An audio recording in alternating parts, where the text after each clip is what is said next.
Hi, everyone. This is acyuta-bhava from Nightlight Astrology. It is Tuesday, February 25th, and today I'm taking a look at the new moon in the sign of Pisces, which just came through on Sunday, and also the meaning of the sun in Pisces. Sun entered the sign of Pisces on the 19th. So happy belated new moon to everybody. I was out of town this weekend giving a talk to a group of astrologers in Philadelphia, so I'm just catching up. Um, this new moon is hosted by Jupiter, and so there's a lot that can be said about this new moon, specifically because of the reception that exists between the new moon in Pisces and Jupiter in Capricorn. They're connected by a sextile, which is generally good. That means you're going to see good Jupiterian forms of growth support, positive omens around Jupiter stuff this month. But what is Jupiter's condition? Jupiter is in its fall in the sign of Capricorn and approaching a conjunction to Pluto, lord of the underworld, lord of catharsis and death and rebirth and other such themes. So there's a lot that we can say about this. One of the things that really helps to understand about Jupiter in Capricorn is in relation to the nodes of the moon in ancient astrology. The north node was said to be of the nature of Jupiter and the south node of the nature of Saturn. Jupiter, of course, associated with the north node, on one level makes a lot of sense. The north node was associated with growth, and so Jupiter is associated with growth. The south node was associated with decay or diminishment, and Saturn was associated with decay or diminishment. However, ancient astrologers very clearly had a rationale wherein the north node could increase things for good or for bad, and Saturn in the south node could decrease things for good or for bad. So when you see a malefic planet with the north node of the moon, you're going to see the qualities of that malefic planet exaggerated or amplified. Whereas sometimes when you have a malefic with the south node, you're going to see those qualities diminished and sometimes made more constructive. You could get an easy example when you think of the growth of a tumor. Growth of a tumor, not good. Decay or diminishment of a tumor is a good thing. So there's a case in which growth is not good, but decay is good. These things can be reversed. That's the basic idea. And so why is this important? Because Jupiter is in its fall in Saturn's sign, which means, in a sense, things can grow and proliferate that aren't good, that aren't necessarily great. So, for example, as one of the things that you could, from the traditional standpoint, not using any of the outer planets, one way in which you can see the coronavirus in the world at work right now is through Jupiter in Capricorn, because you have the proliferation or growth and spread of something becoming called a pandemic. We're on the edge of a pandemic. Pandemic. What is pan? Has the word pan in it, right? And also associated with Capricorn, the idea of pandemonium and panic, a pandemic, right? That is the growth and spread of something that is essentially saturnine, dark, killing, disease, right? And it, apparently originated in some kind of exotic foreign meat market or something like that. So the growth and proliferation of things that aren't necessarily good, the festering mold, in someone's house or something like that. So on the one hand, we have a new moon cycle that promises growth that's in good reception with Jupiter, but we know that Jupiter's growth may not necessarily be the best thing right now. We also know that Pluto going into conjunction with Pluto might really detonate something that's growing, that's becoming bigger and really dominant and gigantic, so to speak, that's really not necessarily good. However, we also know that with the harmonization of this moon cycle by sextile to Jupiter and Jupiter's fall and Jupiter's conjunction with Pluto, that something good should be able to come out of this. Sextiles usually mean harmonization is possible. So for example, let's talk about that farmer who's got a drought on his hands. He's like, God, I just need rain. And then all of a sudden the rain comes and then he's dancing. And then next moment he realizes it's going to flood. So suddenly he needs to put sandbags around a reservoir or something so that this blessing doesn't immediately become a curse. So you think right now about this moon cycle as mobilizing, supportive, and things that will grow, but not everything that grows may be good right now, or you may be in a situation where something is growing, but you have to be very careful that you put enough support or structures in place to contain something so it's the right kind of growth, the right amount, something doesn't get out of control. You also just have to check that you're not fostering the growth of something that's actually really toxic. And that there may need to be some adjusting or some maneuvering if so. So those are some basic things that I would point out within this moon cycle. And it doesn't give me, like, I'm a little bit worried between this moon cycle and next moon cycle of the coronavirus breaking out in an even bigger way, especially with Jupiter Pluto coming, which can really make things really big and more like, explosive. And of course, Pluto oftentimes refers to the things that are happening in the collective. Also, remember that Jupiter is representing those core axiomatic truth claims and beliefs that we have in our life. And so what does that mean? Well, it may be the time for a belief, a core value, vision, mission, ideal to die and to be resurrected or reborn. You may find that you're in something of a crisis of faith or belief, that you're at a crossroads in terms of your outlook on something. Your mission statement is changing. I've talked about this with Mercury's retrograde right now in Jupiter's sign in Pisces, with the sextile to Jupiter in its fall going towards Pluto. But the new moon amplifies the same themes. You could go back and watch more on this entire level of the analysis in my recent video on Mercury retrograde and the exploration of our core beliefs. That's up for this moon cycle as well. So sometimes, it's a little dark night of the soul isn't going to hurt us. Sometimes paradigms break down. For example, let's talk very briefly about a simple truth. A lot of the times when we look at the world and we see that it's broken in some way, for example, let's say we're not treating the environment very nicely, or we battle over resources, or too few people have too much power and too much wealth, or something like that. These different things that we get frustrated by. Sometimes we think that making a new law will solve everything. And I'm not saying making new laws can't help. I'm not a pessimist in that regard or anything, but oftentimes we think that if I change the structure somehow, if I change the laws, the rules, the protocol, if I make a new infrastructure that's green, et cetera, that'll solve the problem.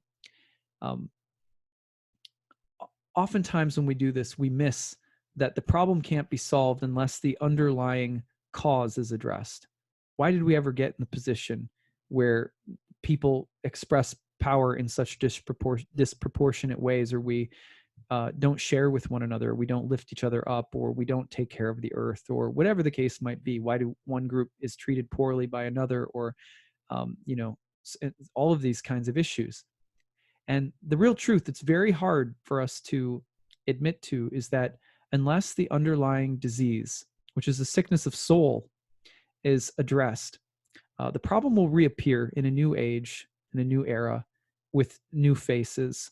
And if we only keep trying to fix the superficial level of the problem, we'll continue to commit the same mistakes, and history will keep repeating itself.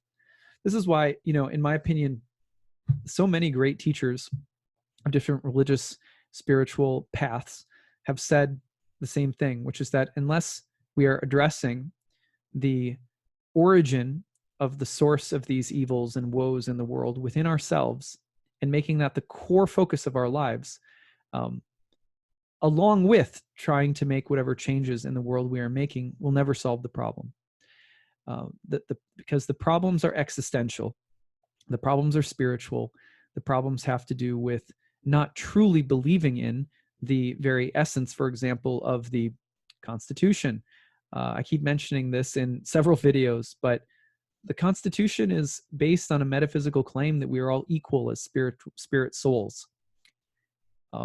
How much do our policies and laws and so forth reflect that level of spiritual vision, of seeing and appreciating one another as equal, regardless of our race, our skin, our sexual preferences, our money, our status, our looks, our skills or abilities, all of which are very unequal in material terms, right? Some people are born into one culture and climate and era of history where there's certain, advantages and disadvantages and all of this and all of that. Regardless of all of that, regardless of all of those variations, are we really living our lives in a way where we look and we don't see those distinctions? We see the indwelling spirit soul, and we recognize that on that level, we are all sacred children of God, of the universe. To the extent that we aren't living our lives deeply committed to that truth, to the practice of that truth, it doesn't matter what external things, who we vote for, who we like, who don't like, who's going to solve it, what policy, what program, what needs to be done, unless we've looked inward and really looked in the mirror and said, am I living in alignment with the underlying belief of this program? Nothing will change.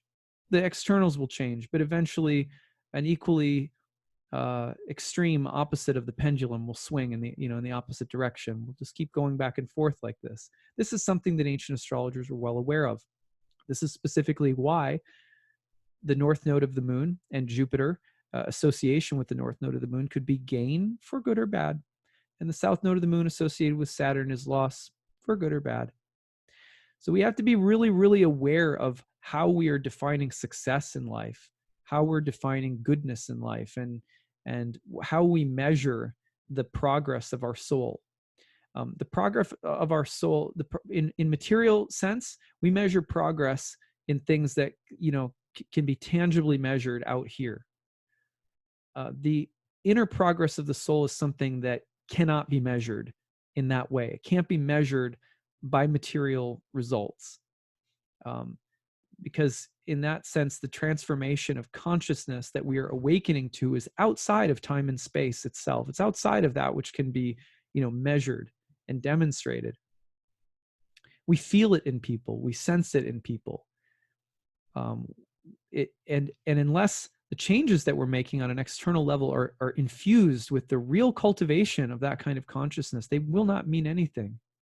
They'll eventually it'll be a temporary gain and a feeling of victory if our political party gets the stuff that we want done or whatever, all this. But eventually the same problems will crop up because we haven't addressed the underlying issue, which is a crisis of spirit, a crisis of identity, of who we actually are, what we are actually a part of. So anyway, I go into that little bit of a sermonizing moment because this moon cycle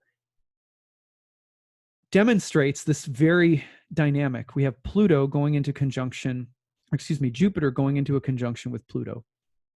Those axiomatic truth claims and how we live in accord with them or not are coming into like a collision course. Jupiter-Pluto is a way of saying, yeah, you might have built a whole world based on some nice ideals, but have you realized that? Have you internalized those things on the level of the soul? For most people, it's impossible to do so without deep, regular, committed practice over a long period of time. Like Patanjali says in the Yoga Sutras, if you want union, yoga means union. If you want religion in your life, not in an institutional sense, but if you want that feeling of religious bliss, connection, religio, to reunite, you have to practice consistently with all devotion over a long period of time, uninterruptedly. Jupiter-Pluto will detonate all sorts of paradigms in our life, and we will find once again that our beliefs are empty and hollow. And unless we recognize that what's at the root of most of our belief systems failing us is not a matter of the belief system itself, it's not a matter of democracy being the problem, or of our faith, our belief in God being the problem, or whatever the belief might be, as much as it is whether or not we've been devoted to it, whether or not we've been walking our talk, whether or not we've committed to an inner life that strives to be in alignment with our beliefs. So the Pluto Jupiter conjunction that's coming up can really give us a deep reset around those core beliefs. And it's interesting to think that, what is one thing that sometimes unites us more than anything else and makes us makes us aware of these the core spiritual unity that we share with all beings. Usually it's catastrophe. For those of us who are only addressing the superficial level of unity, like, yeah, let's make a unity that looks like it's unity on the outside, but on the inside, I haven't really addressed what it means to see all beings as part and parcel of God. I believe that, but I don't live that way. I just want to try to fix the external world. A lot of us are like that. It's very easy to be like that. I'm not trying to poo-poo it. Like I'm like that. But then what happens? Suddenly, a plane hits some buildings, or a pandemic disease spreads around, or a war, whatever, something terrible happens that makes us really see each other, not see each other in the way of you know uh, different structures that we try to build to support a nice idea about each other, but really seeing each other. For most of us, unfortunately, it takes the collision of Jupiter and Pluto to really help us see one another with the eyes of the heart and soul. So a crisis of faith, the potential for there to be a deep, deep breakdown in the axiomatic truths that we live by, um, but also the opportunity to regenerate and really walk our talk and reinvest ourselves in living in alignment with our beliefs, which is not easy to do, but we can do it. It's not superhuman. It's not impossible. And a lot of people treat it like it is. A lot of people, for example, it's very popular these days when we extol the virtues or values of living a deeply spiritual life, really deeply devoted and committed to our spiritual practices, that sometimes people will say, oh, quit trying to be such a saint. Why don't you just be human? Just let yourself be human, you know? So people are very quick to be resentful, and people are very quick to, when we do try to double down on our spiritual beliefs and live a life that is committed to them, we will often find very immediately in the environment that people are ready to be jealous, or to tell us that we're doing something wrong, or to suggest that we are, no, you're the arrogant one, thinking you're above other people. You're going to practice spiritual life. What are you, above all of this? Right? We don't like it. Anytime that someone really deeply tries to live in alignment with their values, we immediately say, I don't trust that person. Why? Well, oftentimes we don't trust that person because they are pushing us to go to a place that we don't believe we can go to. So some of the core issues with faith that a lot of us have are not, what it boils down to is like, I have nice ideas, but trying to deeply commit myself to them, I don't believe that I'm capable of it. And so we constantly live a life plan of devil's bargains, trying to figure out ways of saying, well, what, I can't live perfect. I can't be perfect. So I might as well, I got to compromise here and there and here and there, like that. And then we end up overcompensating every 4 years when election season comes up, and, acting like suddenly we have the world's greatest moral conscience, and like that. But sometimes the things around us need to get to a point where we say, look, I can't live with this anymore. I can't live with some level of decay or degeneration that is taking place in my life, morally, spiritually, ethically, and some level. I can be better than this. And it's not hubris, it's not pride, it's not vanity to think that I can do better than what I'm doing, that I can be a person of deeper integrity, that I can live in deeper alignment with my values, that I can walk my talk, that I can look inward before I look outward and blame or assign problems to others, that I can diagnose my own problems a little bit better than I trust myself to diagnose others, right? We can become our own very committed physicians of soul if we don't, if we're daring enough to believe that we can live in alignment with our core beliefs about reality, about God, about the soul, about goodness, about truth, about love, about beauty. So at any rate, these are the things that I know that I have to tell myself, because there's times in life where we're just, Jupiter, Pluto comes around, and we're faced with trials that really test us and say, look, you're either going to have to reconfigure your system because it's broken down, and then that system will eventually break, or you're going to have to figure out how you can actually live in alignment with what you believe. So a little bit about the meaning of the sun in Pisces. The sun in Pisces is really interesting and presents some of the similar polarities. For example, we have one of the two fish. We have, remember, in this mythology, we have Typhon setting onto the Mount Olympus to destroy the gods, and the serpent, son of Gaia. And we have Eros and Aphrodite hitting the water, swimming in like two fish. They're attached by the tails by a piece of like string, and that way they can't lose each other in the deeps. But this is a very deep, there's deep meaning to this image of the two fish swimming in opposite directions, tied together by the tail. On the one hand, the upward and eastward movement of one of the fishes represents the ascent of spirit out of matter. And then you have the downward moving fish, the descent of spirit into matter. This is depicted in the Christian mythos, which, of course, the name of the fish, ichthus in Greek, and the image for Pisces with the fish, all associated with one another, has a lot of deep meaning in the Christian story. Jesus, of course, is God in the flesh. So it's the ultimate spirit, you could say, the source of all things, coming into incarnation. And essentially, the bread, the body of Christ, is broken apart. And we have this dismemberment or disfiguring of God, broken out for the many, distributed like the two loaves and the two fish and the 5 loaves. Of course, the two fish being the sun and the moon, and the 5 loaves being the other planets. A lot of astrological symbolism in the New Testament, and being spread out to the many. So God as distributor of divine grace and mercy that is available to us here in the flesh. So the downward, westward moving fish in Pisces sometimes has the meaning of, descending into matter.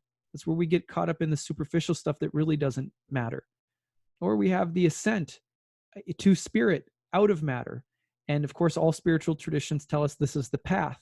However, it would also, like the dichotomy of Jupiter and Saturn in relation to the nodes of the moon, where increase is sometimes good, is sometimes bad, and decrease is sometimes bad and sometimes good. Similarly, in so many religious stories, we have the idea of matter being spiritualized. This is why God comes into flesh in a sense, and dies a human death and distributes the fish and the loaves, so that we can learn to see that our lives, the way we live our lives, can be spiritualized. It's not that we need to go, oh, spirit this way and matter evil down there. That's a false dichotomy for one who takes the spiritual life. All things become godly, so that such opposition between spirit and matter, in a sense, disappear. We see people terrorized by this dichotomy in the sign of Pisces. For example, I can't handle life, I need to shoot up or drink alcohol or get out of here or whatever. We also see people of extreme religious devotion who oftentimes also have incredible aversion to materiality, who renounce the material world in really extreme or ascetic ways. Those are all things that can be encapsulated within the duality of the two fish. But in Bhakti Yoga, we say the same thing. We basically say, look, everything in the material universe is God's creation. And if you can link it to God, yoga, to link, if you can link the stuff of the material world to a life lived in connection with the spirit and soul, then agape is possible. Real love is possible. Friendship is possible. True love in a romantic sense with God is possible. All relationships become sanctified through that connection to God. All material things can be used in service to God, whether it's flowers or food or anything that would be sort of sensual or material comes to be used in service of God. So it's sanctified. So the false dichotomy of the Piscean energy that we have to be very careful of is spirit or matter, and the really intense desire to pull in opposite directions to try to get out. It's like the Chinese finger trap. Rahu and Ketu are like this in Indian astrology as well. You know, Rahu, hungry spirit that is the head, who's drunken the nectar of immortality. It's got the nectar of immortality stuck in his throat. He can't assimilate it because the body's been cut off. So he's eternally hungry. Like just total Maya, just invested. Give me Toll House cookies, nothing more, please. And then on the other hand, you have Ketu, the severed body of the demon, who represents detachment and moksha, or liberation. But think of how many people, Ketu can be a malefic as well. Think of how many people try to get out of this material pain. Nothing satiates me here. It's so painful here. Nothing, I can't get comfortable. Nothing ever really pleases me. No matter how much I manipulate the Lego blocks, the same problems keep occurring in different ways, just on repeat.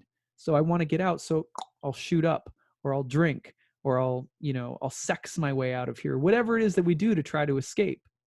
If it's done in the name of get me out of here because I don't like it, I'm averse to it, it's just as bad as give me cookies, because that'll satiate me. So the two pull in opposite directions. You try to pull out of those little games. Remember, you put your fingers in them, you try to pull and you get stuck. North node and south node of the moon are like that. Pisces, the upward moving fish and the downward moving fish, caught by a string that connects them, won't let them separate. So similarly, when we think about right now the Jupiter position that's underneath this new moon, again, I'll just end with this. We have Jupiter in its fall in Saturn's sign. We have the place where proliferation can become a bad thing. A lot of growth in some particular way can need containment or could potentially not be as good as it looks. So be careful of that. The desire to ascend and grow and go upward can actually become something that is confining, limiting, dogmatic, fundamentalist, restrictive. You have to be really careful of that. I'm not speaking to anyone or anything in particular, but just anything like that. On the other hand, the potential for there to be losses, disillusionment, a sense of disappointment, a gut check when it comes to our beliefs, a little bit of a dark night of the soul. These things, though they appear to be reducing us down to uncertainty, doubt, confusion, can become the regenerative source of a commitment to live in deeper, authentic alignment with what we believe. So these are some of the things that I'm seeing right now. I didn't think I was going to get so amped up about all this. It's been fun.